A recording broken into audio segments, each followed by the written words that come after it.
Hi, welcome back. As promised, we're going to talk about the U.S. bond yields and the way they've risen with Beth Ann Bovino, the U.S. chief economist at S&P Global Ratings. She joins us now. Beth, thanks so much for being with us on CNBC TV 18. The rising bond yields have been picked as a root cause of all the jitters faced by the global financial markets.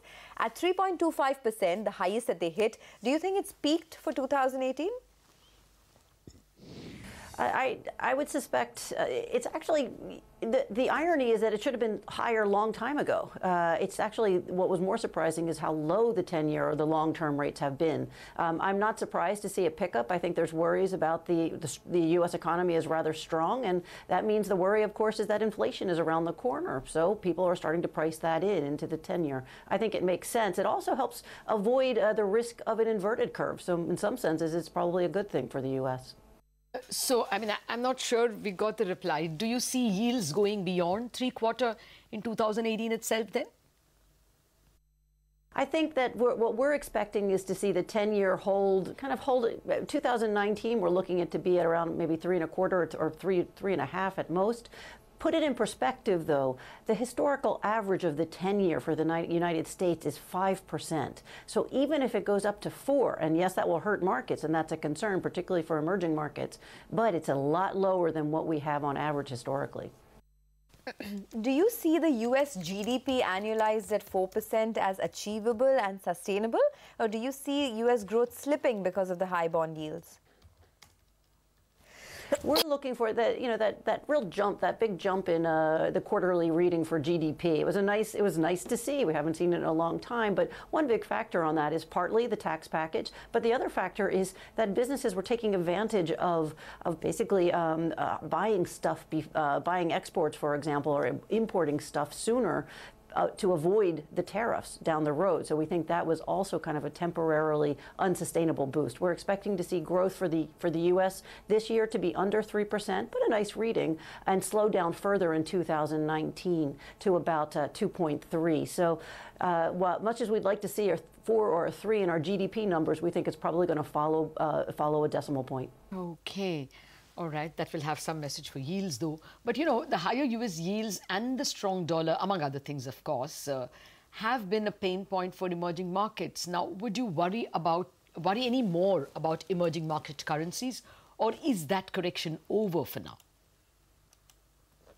Well, I think what we're expecting for the U.S. dollar, we are expecting, the dollar has been strong for some time now. We're not necessarily expecting to see another bounce in the dollar. We think it's probably going to stabilize at this relatively high levels. So that is something that emerging markets have to absorb, I suspect. However, at this point in time, at S&P Global's economics team doesn't expect to see another major drive up higher. And one thing to keep in mind is that down the road, we have all this fiscal stimulus from the U.S. government giving the dollar that extra boost, but eventually that fiscal stimulus is going to come to roost. We have to pay for it, and then you might see the rest of the world say, "What have you done for me lately?"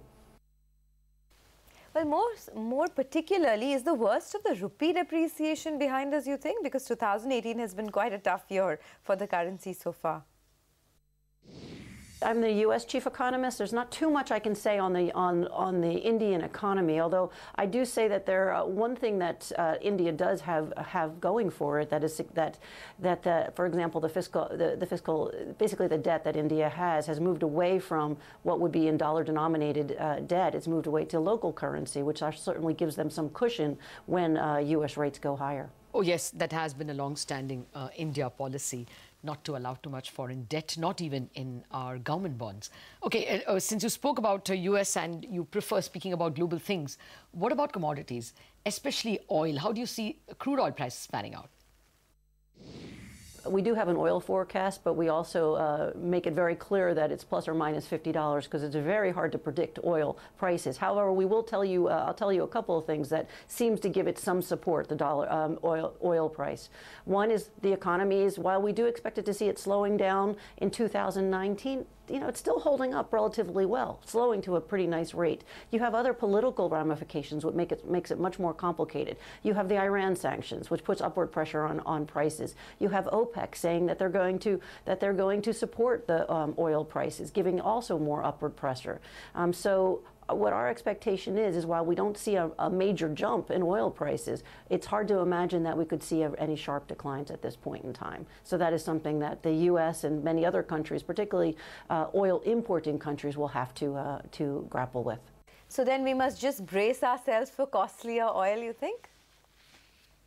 We're expecting oil prices to pick up, but we're not expecting to go. The times of $150 a barrel, which is what we saw in, I guess, 2007, I believe, doesn't seem likely. But there seems to suggest that there will be some support, and that's something to manage. We don't expect to see a big shoot up in oil prices, but it doesn't look like it's going to be very cheap at the gas pump.